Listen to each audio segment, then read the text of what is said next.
Le contexte, c'est tout. 10, 9, 8, 7, 6, 5, 4, 3, 2, 1, 0. Boum! Nous commençons. Ceci est un conte perdu dans sa traduction.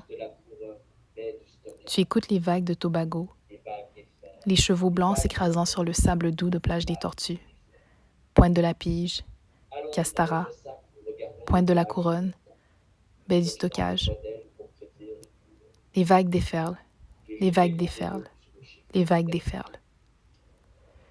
Allongés dans le ressac, nous regardons les vagues et comptons, cherchant des modèles pour prédire les plus grosses. J'ai jeté mon dévolu sur le chiffre 7.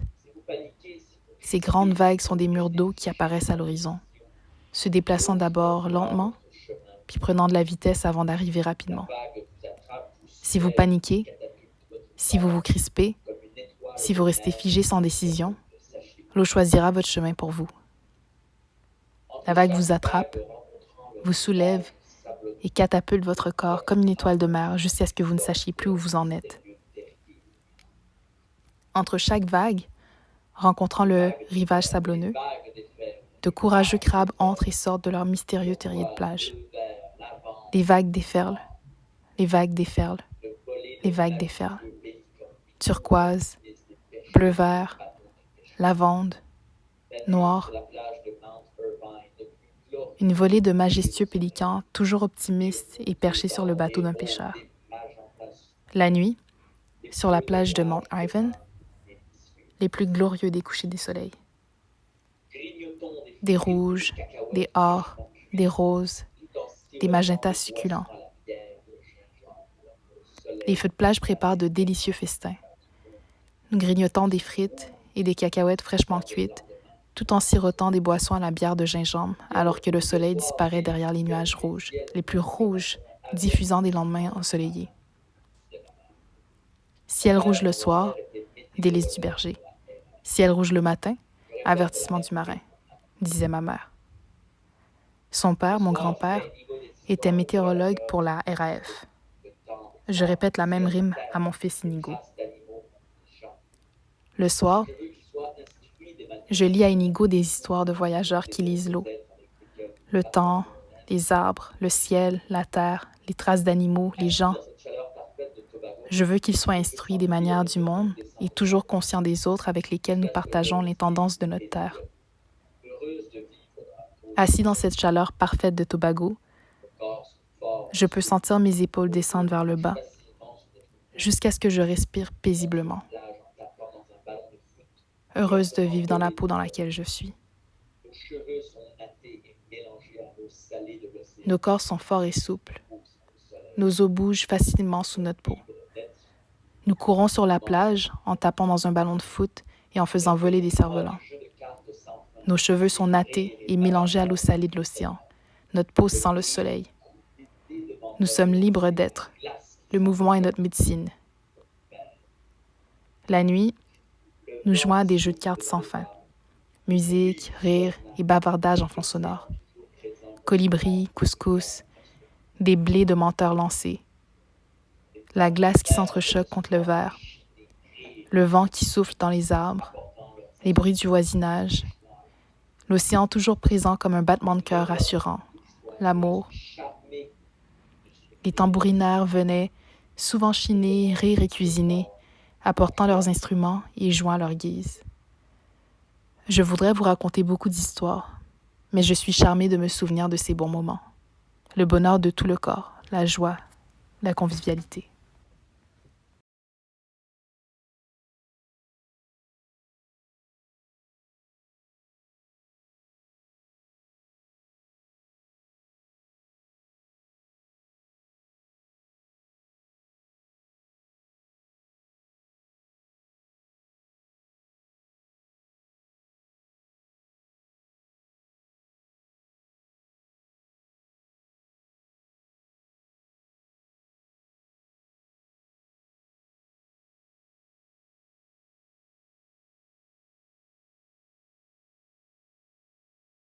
My name is Sunita Nigam, and I'm currently an adjunct professor in the Department of English at Bishop's University, as well as a research consultant in the community sector across the province of Quebec. About a year ago, as part of a 2-year SSHRC postdoctoral fellowship at York University in the Department of Theatre and Performance Studies, I began a project that involves doing research into the Black histories of the Eastern Townships, Quebec, this rural part of the province that's so close to the US-Canada border. And along the way of doing this research, I discovered that this history of Black people in the Eastern Townships really begins with a history of racialized slavery with Black people who were brought up as enslaved people by white loyalists in the late 18th and early 19th centuries. I became very curious about the lives that they were living in the townships. I was curious about what they did in their time between long hours of work and whether they went to church, what their experiences of this place were while they were working for the people that brought them here. And I continued to be curious about how the history of Black people in the townships evolved from this early history of enslavement and servitude to the present moment. And so I began discovering a series of punctual moments in Black life in the Eastern Townships that, as we know, begins with racialized slavery and then was one of domestic servitude in the early 20th century in bourgeois households across Quebec, including the Eastern Townships. We have stories of fleets of women, young women starting at 15 and 16 years of age who came, or rather who were brought from Guadeloupe to come and meet labor demands for domestic servants for both Francophone and Anglophone Quebecers across this place.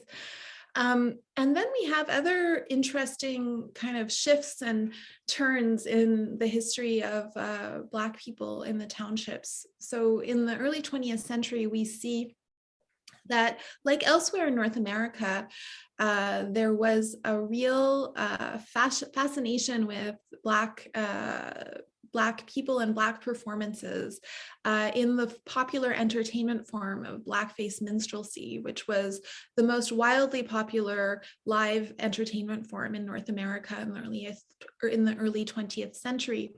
And the townships were also equally fans of this performance form, and we see that in newspaper records of the time that there were blackface minstrel performances carried out on stages, small and large across the Eastern Townships, including Danville, North Hatley, Bromptonville, Lennoxville, Cowansville, Drummondville, Windsor, and it was a very popular entertainment form for Boy Scouts and kind of fancy dress masquerades.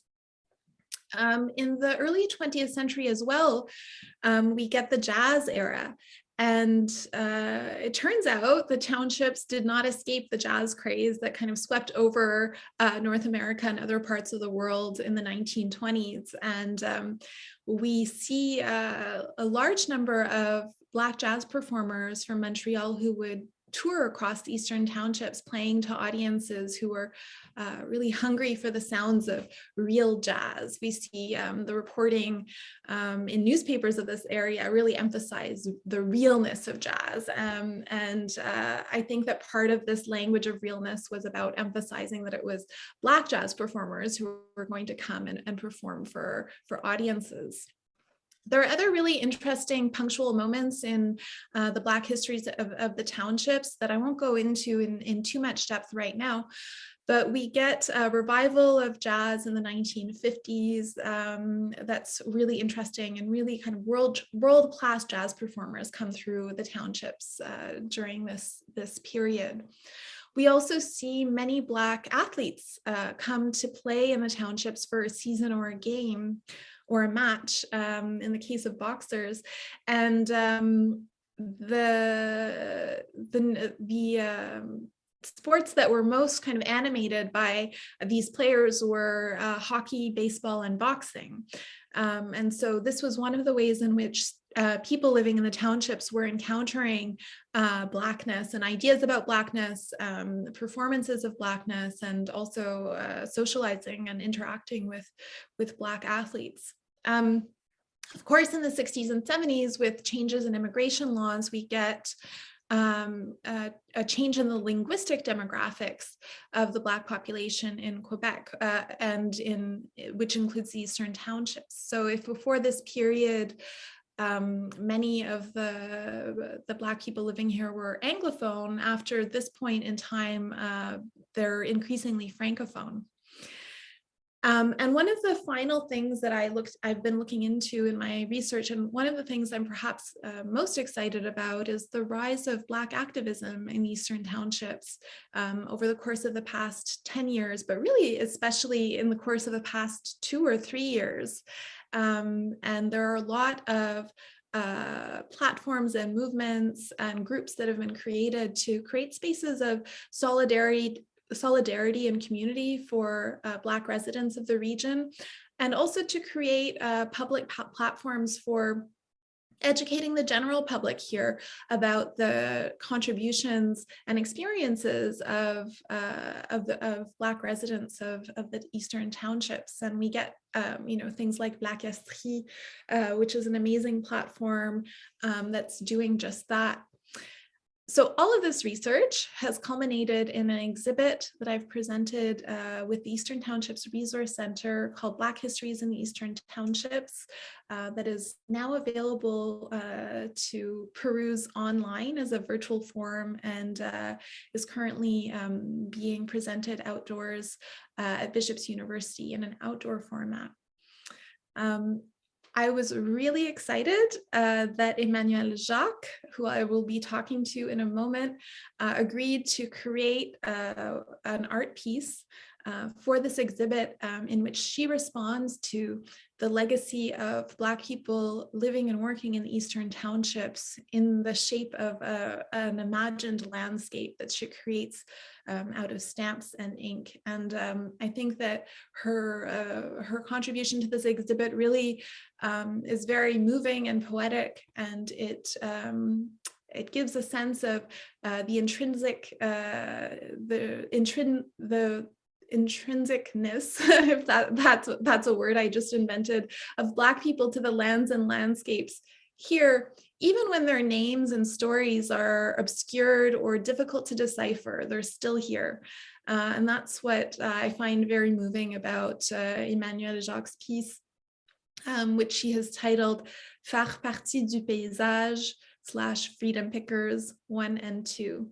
So now we're going to turn to a conversation with the fabulous Emmanuelle Jacques about a residency that she completed at Adélard in Fredericksburg in the summer of 2021, where she was collecting oral histories about Black life in the region and formulating an artistic response to these histories.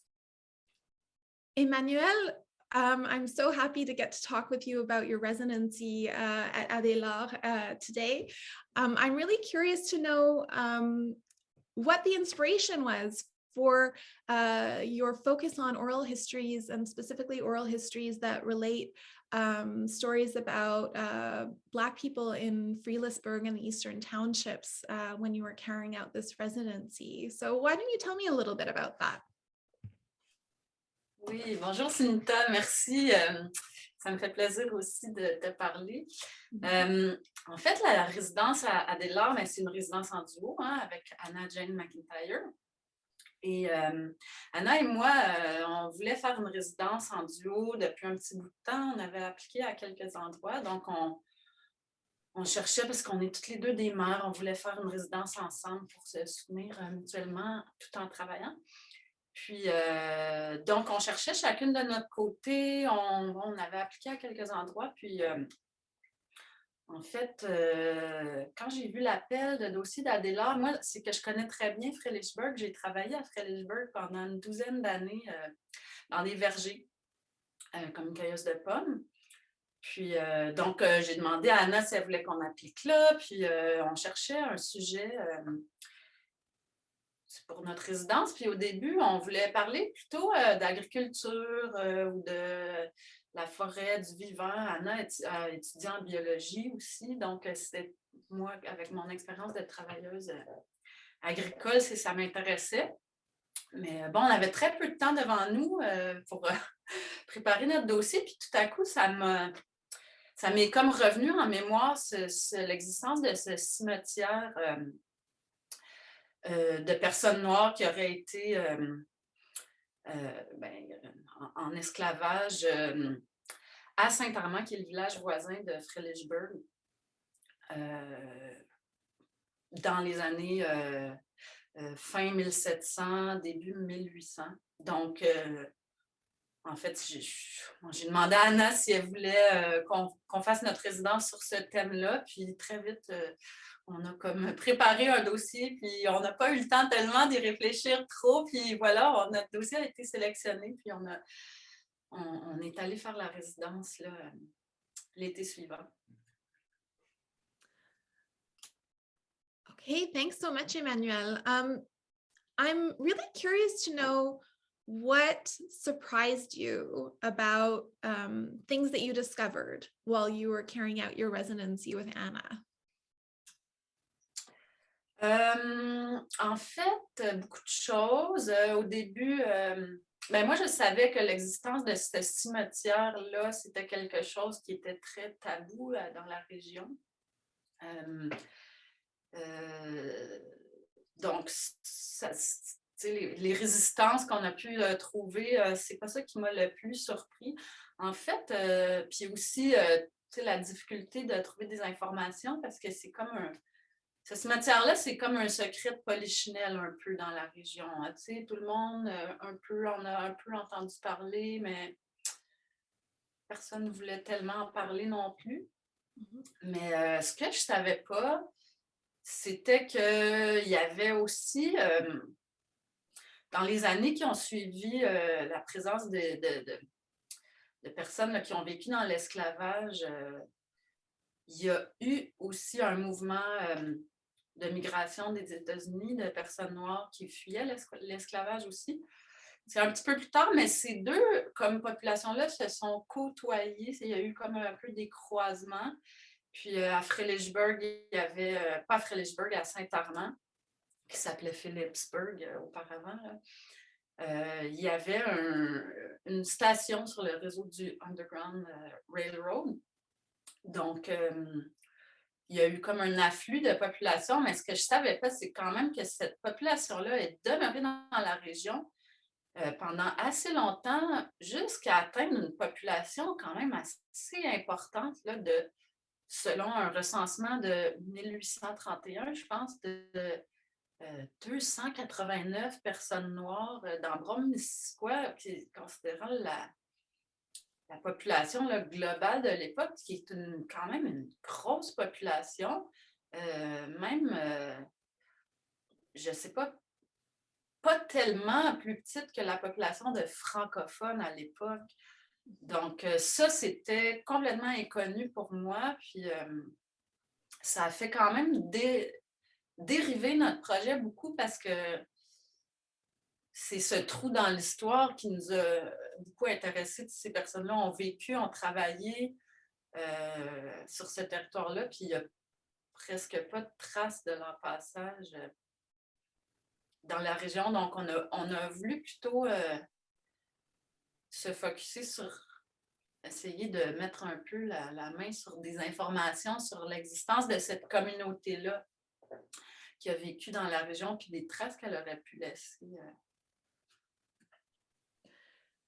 Thank you so much, Emmanuel. It sounds like it was a fascinating process that you went through in, speaking with the people of Frelighsburg and the surrounding regions and looking at documents that were preserved and thinking about all that hasn't been preserved also about the lives of this important, as you say, community, both numerically and otherwise, of Black residents of the region. That it is impressive that they were almost as large as the population of French speakers at the time. That really is impressive. Emmanuel, I wonder if you could talk to me a little bit about your diptych, like the piece you created in two pieces, right?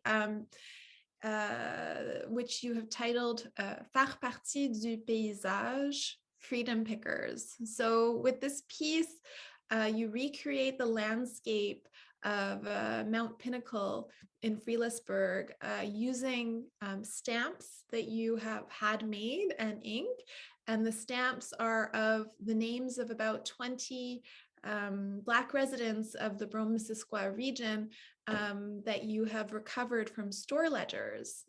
So I'm really curious about your selection of stamps and ink in creating this landscape. I wonder if you could tell me a little bit about how you came to that choice of using those media. OK, je vais faire comme un long préambule pour répondre à ta question parce que, en fait, c'est comme si c'était une résidence en duo, puis c'était très intéressant d'être un duo pour cette résidence-là parce que, bon, moi, je suis francophone, Anna est anglophone, moi, je viens des cantons de l'Est, je viens de Sherbrooke, j'ai travaillé dans la région de Frelighsburg, je suis blanche, tu sais, Anna est d'origine mixte, elle vient d'Angleterre, elle a grandi au Canada, elle a un père trinidadien, donc elle a la peau plus foncée. Donc, on avait vraiment un duo là, qui nous permettait d'aller chercher plusieurs angles morts de cette histoire-là. C'était assez frappant aussi le côté anglophone et francophone de l'histoire parce que cette histoire-là de l'esclavage relié au cimetière à Saint-Armand, ça a commencé avec un loyaliste, là, Philippe Lou, qui fuyait là, la guerre, pendant la guerre d'indépendance aux États-Unis, qui s'est établi dans les cantons de l'Est et qui a hérité des esclaves de sa mère là, à un moment donné. Donc, où je voulais en venir avec, avec ma réponse. Donc, c'est ça, c'est qu'il y a toute cette partie-là de l'histoire est mieux connue chez les anglophones. Puis, des années plus tard, dans les années 1950, c'est un francophone qui a fait l'acquisition de ce terrain-là. Donc, c'est intéressant parce que je pense que cette histoire-là est mieux connue des anglophones, mais maintenant que le terrain est entre les mains des francophones, il y a comme un nœud gordien là, de plusieurs identités qui se rencontrent autour de cette histoire-là. Donc, c'était très intéressant de faire la recherche ensemble parce que, en fait, on n'obtenait pas du tout les mêmes genres d'informations. Selon les recherches qu'on faisait n'étaient pas les mêmes à cause de notre identité, de nos connaissances des lieux. Puis, en fait, moi, comme j'ai passé beaucoup de temps dans la région, je connaissais l'existence du musée d'histoire Aspen Bridge East, musée d'histoire de musée Missisquoi. Et à un moment donné, je suis juste une fin de semaine, parce que là, j'avais mes enfants avec moi, on a décidé d'aller au musée. Parce que c'était comme, à cause de la pandémie, là, on ne pouvait pas vraiment accéder aux archives et tout ça. Alors, tu sais, c'était quelque chose qu'on avait un peu mis de côté, mais le musée était ouvert, puis visite l'exposition, tout à coup, mon fils, il était toujours un peu en avant de moi. Puis il m'appelle, tout excité. Maman, viens voir, maman, viens voir. Puis là, il y avait juste une petite vitrine, complètement à la fin de l'exposition permanente, qui portait sur l'histoire des Noirs, des personnes noires dans la région de Brome-Missisquoi. Puis, dans cette vitrine-là se trouvait un des registres de magasins qui avait appartenu à Philippe Lauque, là, qui était cet esclavagiste-là, dans le fond, et deux autres commerçants, propriétaires de magasins. Donc, dans ces registres-là, il y avait tous les achats que les gens faisaient à l'époque avec leur nom, puis leur façon de payer aussi, parce que il n'y avait pas tellement tant que ça de monnaie là, qui était disponible à cette époque-là. C'était beaucoup en échange de travail. Et, c'était un registre de crédit, en fait, qui enregistrait le crédit. Puis c'était comme ça que c'était comptabilisé. Puis il y a une historienne de la région qui s'appelle Heather Darch, qui a fait beaucoup de recherches, qui était aussi commissaire d'exposition à ce musée-là pendant un moment. Puis, elle a écrit quelques articles vraiment très intéressants aussi sur le sujet qui nous ont beaucoup inspirés. Mais elle a fait une recherche, parce que c'est des informations, un registre de magasins, comme ça, on peut structurer beaucoup, beaucoup, beaucoup d'informations, mais il faut savoir l'analyser. Ça prend quand même des compétences d'historien. Puis, elle a réussi en fait, à extraire les noms de plusieurs personnes que supposent être des personnes noires parce qu'en fait, on retrouve seulement leur prénom. Puis si on compare à d'autres personnes blanches dont on retrouve le nom complet, en fait, les hommes, on va retrouver leur nom complet. Puis les femmes, souvent, on va retrouver leur nom complet, mais c'est seulement les veuves parce que sinon, on utilise le nom de leur mari. Donc, par l'utilisation uniquement des prénoms, puis un peu en analysant les achats puis le travail qui était fait, ben, ils ont pu extraire le nom de presque une vingtaine de personnes noires qui ont fréquenté le magasin. Elle a écrit un article vraiment intéressant sur une personne en particulier qui s'appelle Flavia, puis c'est assez poignant parce que, tu sais, on voit que on voit que ses achats, c'est vraiment les besoins essentiels de base, aucune frivolité. Puis le travail qu'elle fait en échange de ces achats-là, c'est... Tu sais, moi, j'ai fait du travail agricole, c'est du travail qui était dur, là. Cueillir des pommes, c'est pas le travail bucolique, là, mais quand tu vois le travail qu'elle faisait, c'est vraiment... c'est comme enlever les pierres dans les champs, labourer, construire des clôtures, fendre du bois. C'est vraiment tous les travaux les plus durs. Donc, c'est super émouvant tu sais, comme c'était la première fois qu'on pouvait avoir une petite ouverture, une petite fenêtre sur c'était quoi la vie de ces personnes-là, puis leur identité, puis d'autres personnes, particulièrement qu'on pouvait voir qu'il s'était acheté un violon. Donc là, ça a été super émouvant aussi parce que là, on peut s'imaginer quand même que c'était quelqu'un qui pouvait avoir des loisirs, d'avoir des talents. Donc, on aurait beaucoup, beaucoup aimé poursuivre la recherche là, dans les registres, mais ce n'était pas possible à cause de la pandémie. L'accès était vraiment limité. Mais bon, donc, moi, personnellement, c'est ça qui m'a le plus touchée dans toute la résidence. En fait, c'est les noms des personnes. C'était comme une fenêtre sur leur identité. Plutôt que des personnes anonymes, reliées au cimetière, là c'était vraiment des personnes avec une vie, une identité. Donc, c'est ça que j'ai eu envie de retenir. Puis, en fait, c'est ça, l'écriture à la main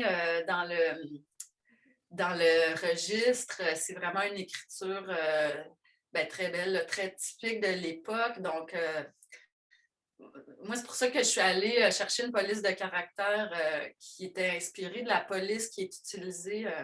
Je cherchais une police qui était utilisée, qui représentait le style de cette époque-là. Puis j'ai trouvé finalement une police qui est inspirée de l'écriture à la main là, de la déclaration d'indépendance des États-Unis. Donc, je trouvais que c'était vraiment typique de l'époque, puis aussi du fait que ces esclavagistes-là étaient arrivés dans les cantons de l'Est à cause de la guerre d'indépendance. Donc, c'est pour l'utilisation de la police de caractère.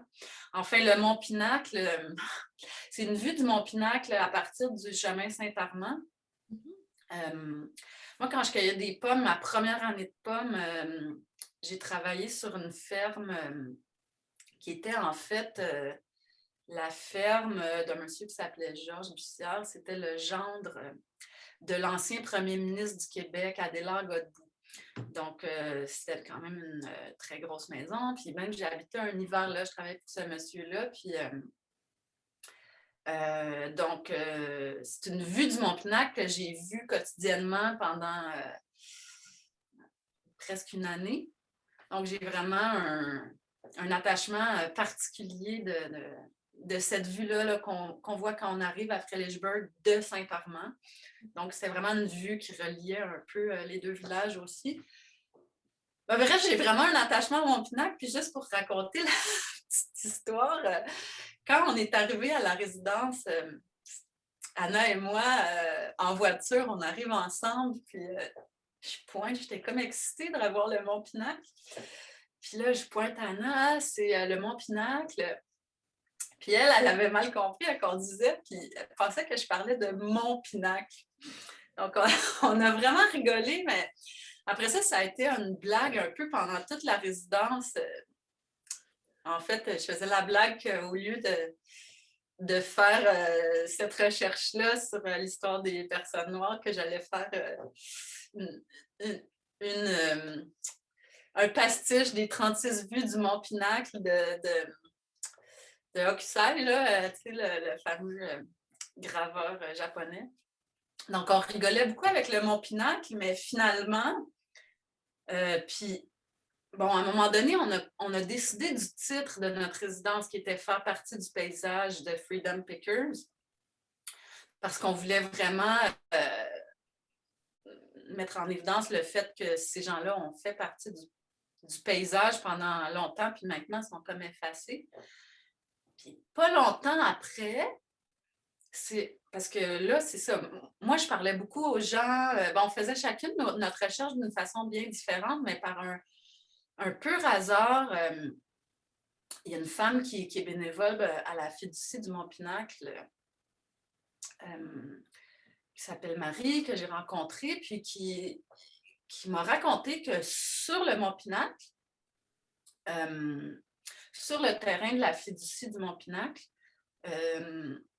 se trouvent en fait les vestiges de des murets qui auraient été construits par un homme qui s'appelle Justus Billings. Puis Justin Billings, c'était un homme noir, ou en tout cas mixte. Puis il y a toute une histoire qui a été racontée dans un article justement de Heather Darch, où il y a comme toute une genre de mythologie autour de locale, très peu connue, autour de Justus Billings, qui aurait été qui se serait enfui des États-Unis, puis qui aurait trouvé refuge sur une ferme située sur le Mont-Pinacle. Et finalement, finalement cet homme-là, vraiment, il aurait été dans la région depuis bien plus longtemps que ça, même 30 ans auparavant, on aurait retrouvé son nom dans des registres de vote, etc. Il a fait partie de la milice de Saint-Armand. Donc, tu sais, c'est quelqu'un qui a été vraiment implanté dans la région. Puis là, on apprenait que aussi, tu sais, et aussi, il y a aussi sa pierre tombale qui est dans le cimetière Barnes, sur le chemin Pinacle à Fredericksburg.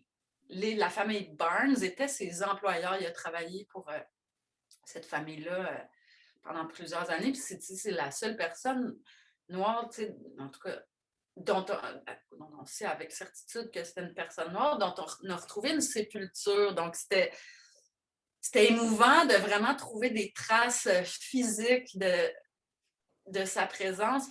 Puis on est allé visiter sur le terrain de la Fiducie ces ruines-là. C'est des murs qui auraient... Parce que lui, dans le fond, c'est un employé de ferme. Il enlevait les roches, si on veut, pour préparer. C'était très rocheux, là, le Mont-Pinacle, pour préparer le terrain à l'agriculture. Puis, il construisait des murets qui servaient à séparer les différents champs. Ça fait au moins 150 ans que ces murets sont là. Ils sont magnifiques. Il y a des arbres qui ont poussé à travers. Donc, tu sais, à ma place, il y a comme 2 rangées de murets. Puis, il y a des arbres qui sont poussés de bord en bord des murets. Puis, il y a comme une grande allée. Alors, ça fait... ils appellent ça la cathédrale parce que ça fait comme une grande allée bordée d'arbres, puis il y a ces super beaux murets. Donc, c'était super émouvant de trouver ces traces-là dans le paysage. Donc, voilà, enfin, moi, j'étais comblée parce que le Mont-Pinacle, finalement, avec lequel on avait comme une obsession un peu humoristique, Anna et moi, finalement, portait vraiment les traces dans le paysage de la présence des personnes noires dans la région. Donc, c'est pour ça que j'ai choisi une vue du Mont-Pinacle.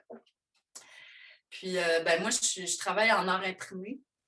En général, c'est vraiment mon médium. Donc, c'est pour ça que j'ai fait faire des étampes avec les prénoms de toutes ces personnes-là qu'on a retrouvées dans le registre. Puis, j'ai construit mon paysage en étampant leurs noms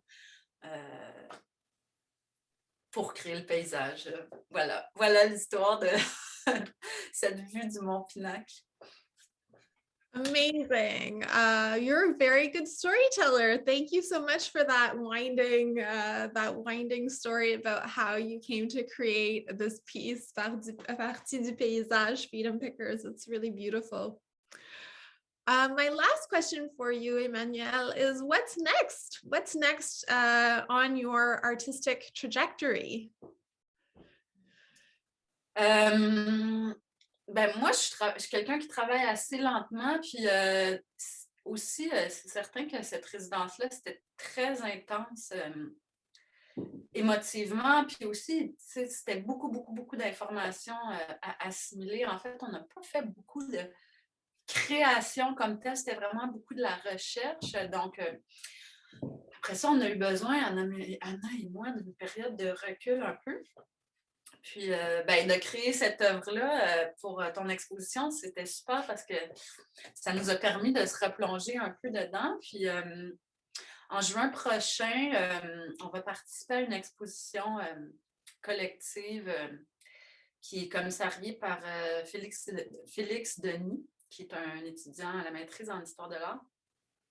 Puis son exposition porte sur les liens entre l'histoire et l'intime. Donc, on va présenter des pièces là, dans cette exposition collective-là qui va avoir lieu à Projet Casa. Thanks so much, Emmanuelle. That sounds very exciting. I look forward to continuing to follow your work.